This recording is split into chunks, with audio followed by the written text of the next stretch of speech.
Hello everybody, my name is Griffin, talking to you guys from Rishi Outpost, and today I'm going to be covering all of the Star Wars news from January 2020. This month we saw a lot of news related to The Rise of Skywalker now that the movie has finally been released. The reception to this film seems to be a bit of a mixed bag from what I've seen. Interestingly, it has the lowest Rotten Tomatoes critics score of any Star Wars movie.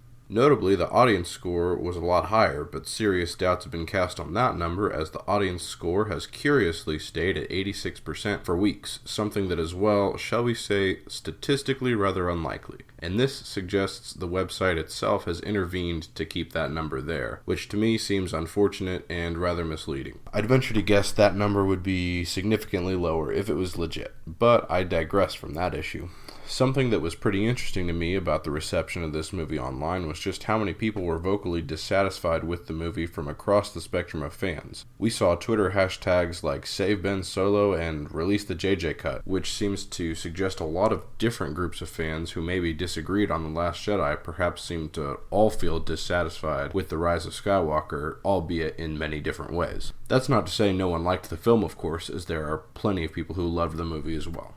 Critic and fan reception aside, the box office performance for this movie is an interesting story in and of itself. At the time of this video, the movie has grossed just over $1 billion worldwide and is very close to nearing the end of its run in theaters. This number puts it about $300 million behind The Last Jedi and just about half of what The Force Awakens made. A lot of different people have a lot of different takes on what this number means. Some say the movie made $1 million and the franchise is absolutely fine, while others emphasize that it made half of what The Force Awakens made and are claiming this is evidence that Star Wars is quickly dying.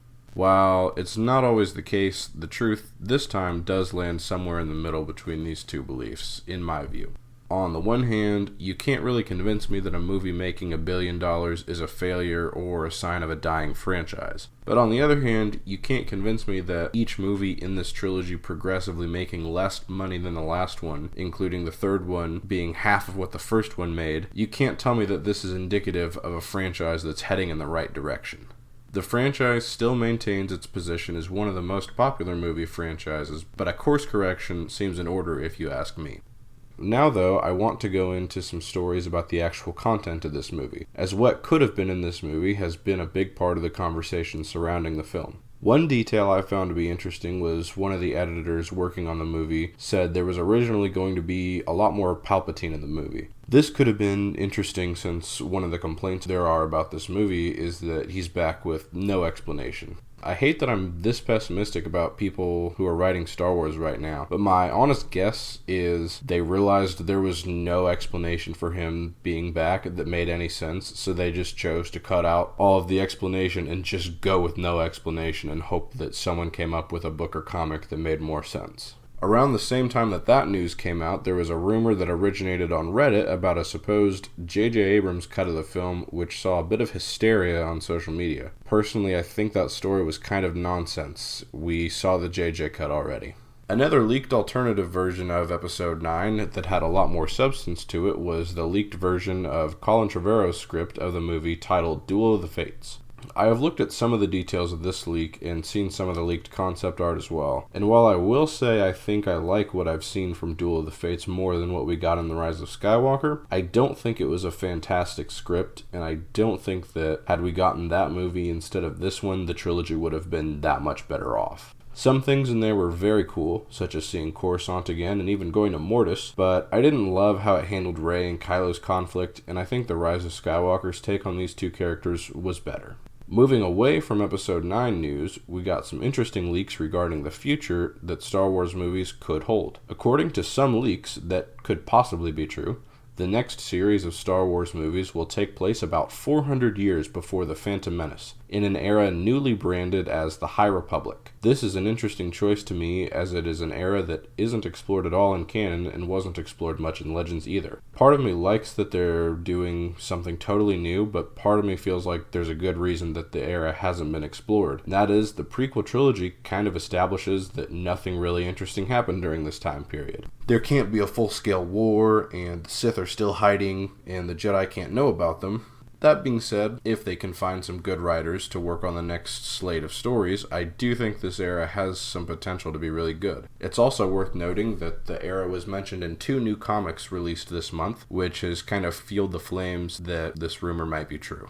Part of the same leaks about the High Republic series say that the upcoming series of books and comics titled Project Luminous is going to introduce the era and start up the movies. If this is all true, we may know as soon as later this month, as we are going to be learning more about Project Luminous on February 24th. While we still know nothing about what this series will be about officially, I'm very excited to see what will be revealed. Late in January, we learned about a new young adult novel starring Poe Dameron called Poe Dameron Freefall. The book will cover events in Poe's life that took place before he joined the New Republic Navy and is slated for release on August 4th. In less good book-related news, we learned that the highly anticipated Timothy Zahn novel Thrawn Ascendancy Chaos Rising will be delayed from a May release to October. No official reason was provided for the delay other than a scheduling change. We speculate it may have been changed to be released around the time of a sequel show to Rebels, which would have Thrawn in it, or that it may have been delayed because Project Luminous is going to be postponed until 2021. But neither a sequel to Rebels nor a Project Luminous delay have been announced by Lucasfilm, so that's all our speculation. Moving on to TV news, we learned this month that the production of the ObiWan Kenobi series has been delayed. The show was supposed to begin filming this summer and is now slated to begin filming next spring. Ewan McGregor said in an interview, however, that the production delay has not postponed the release date, although there isn't really any way for us to know if this is true or not since we don't have an official release date for the show yet. He did say that Lucasfilm wanted to fix the scripts, which unfortunately goes against what Kathleen Kennedy told fans at D23 when she said the scripts were done. Personally, I'm not too worried about the delay, but I think the confusion combined with the general lack of a sense of direction that fans have for where the franchise is heading now that the sequel trilogy over is very frustrating to a lot of people. In much brighter news, and to finish off this video, we got to see the official trailer for Season 7 of The Clone Wars this month, and it was awesome. It seems from the trailer that parts of the season, most likely the final arc of the show, will tie in very directly with parts of Revenge of the Sith, as we see at least one scene from that movie depicted in the trailer. I sense a plot to destroy the Jedi. Great care we must take. Other interesting takeaways from the trailer were we got to see brief glimpses of a young Caleb Dune, who later goes by the name Kanan Jarrus, and it seems Maul knows about how Order 66 is going to happen. The show will air episodes on a weekly basis and will begin on February 21st, and we absolutely cannot wait to see it. Well, that's all I have for you guys this time. Let me know your thoughts about this video and or any of the news it covers in the comments. I'd especially like to know if there's any news you thought that I should have covered in this video but didn't. Please remember to like and share this video and subscribe to the channel. As always, thank you for watching and may the Force be with you.